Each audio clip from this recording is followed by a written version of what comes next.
The commando style optimism, everything will be okay. We'll figure it out. That to me is improvisation. That to me is another word for improvisation. Improvisation says you can always figure out something. You figure out how to improvise and make it work. I would agree with you. That's another way. Any other? David? Yes? We also had the executive director of the Bird Foundation come and speak with us last year. Okay, so Bird Foundation is an extension. I always forget if Bird is part of Chief Scientist or not. No. It's separate? Separate. It's separate, okay. See, Bird Foundation, I have a couple companies that we do have grants. Bird Foundation is another great thing. Bird Foundation, how the Bird Foundation works, it's another granting mechanism that if you find a company in, say, the United States that's willing to work with you on a project, you can get matching dollars from the Bird Foundation. We'll put up, say, $1 million for a project, and $500,000 will go to the American company, and $500,000 will go to the Israeli company. And you will do that project together. I have actually 2 companies in my portfolio that we have Bird grants that we're doing right now. So again, that's another, the Bird Foundation, the Office of Chief Scientist, and the Bird grants, yes, are another great reason to invest in Israel.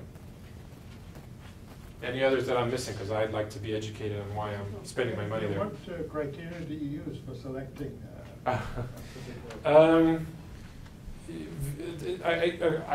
don't really want to talk about 21 Ventures, what we do. I mean, technology investing is not that difficult. It's kind of, you ask 3 fundamental questions. 1, is it real?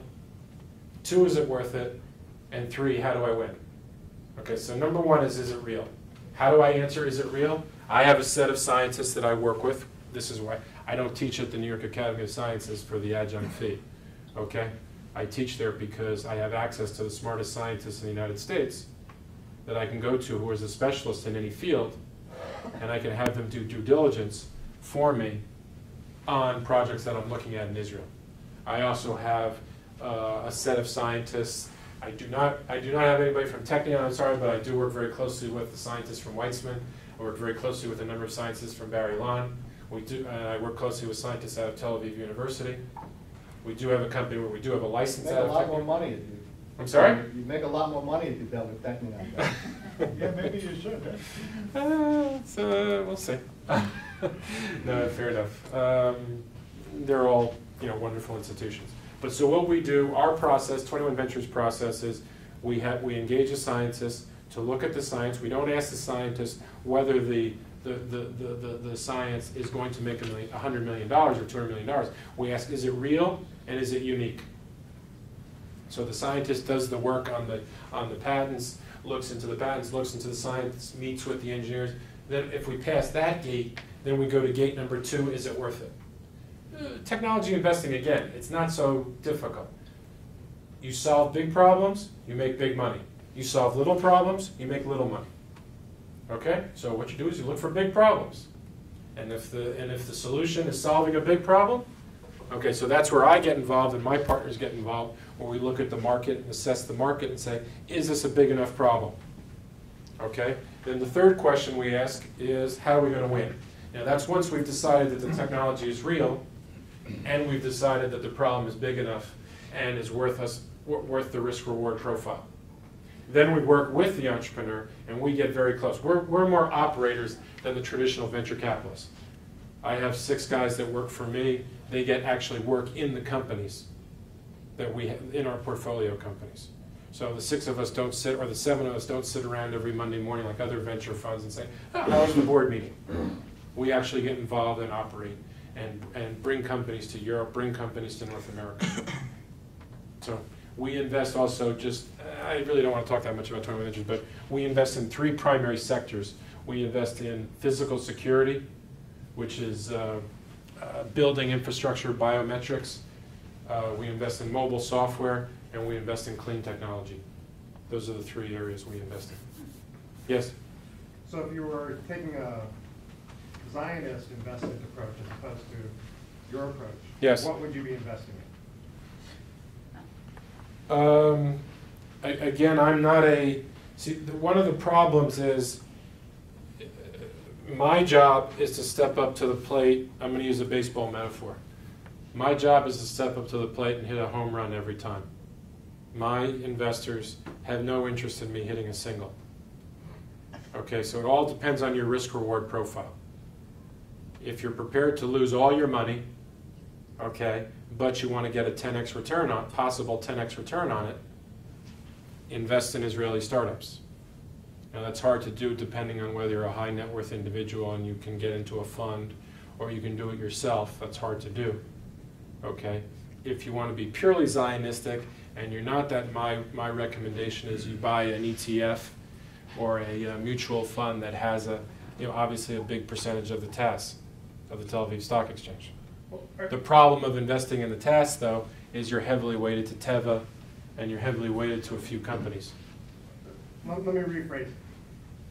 What type of investments would feed the ecosystem more rather than feeding the return? None, because if the ecosystem doesn't have returns, it's not going to survive. So I would say that by saying you're investing in Israel, you're already being Zionistic. Then just go ahead and make the investment purely in what you think is in what you believe is a good investment. The ecosystem is, again, will only survive as long as we put out, as long as the Israeli puts out world-changing products and services.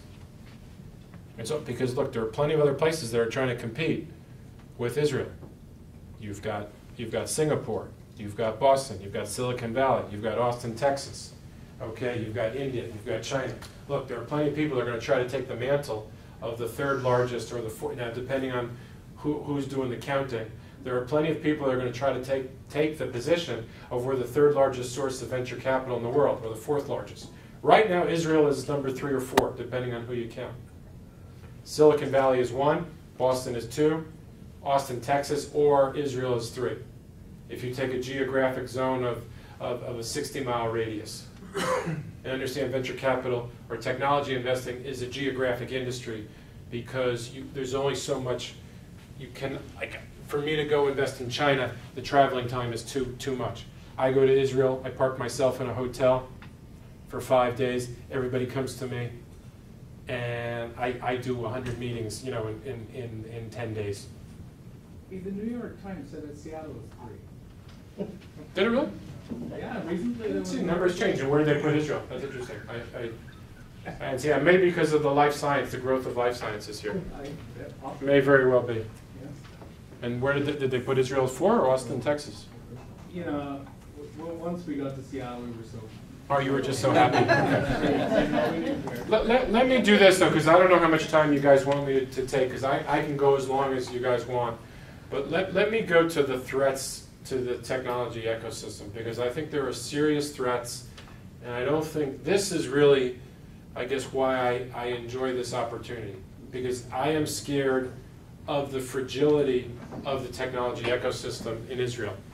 And I think there are 3 to 4 critical threats that are facing the technology ecosystem that in 5 years from now, I may say, you know what? I should stop investing in Israel and I should be investing in Eastern Europe. I should be going to Prague, or I should be going to somewhere else where there's... Oh. I'm making it up. I like Prague. It's a beautiful place to go. I'm just saying that there are threats.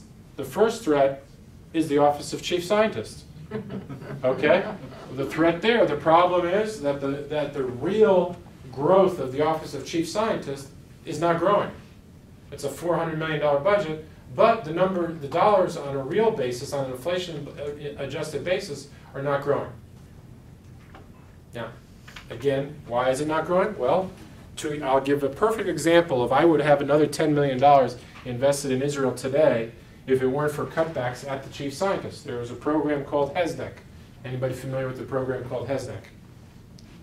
HESNEC was a small program in the Office of Chief Scientist that would match dollar for dollar investments that I would make in companies that didn't have chief scientist money already. So if I put $1 million into a company and it was only a year old, the HESNEC program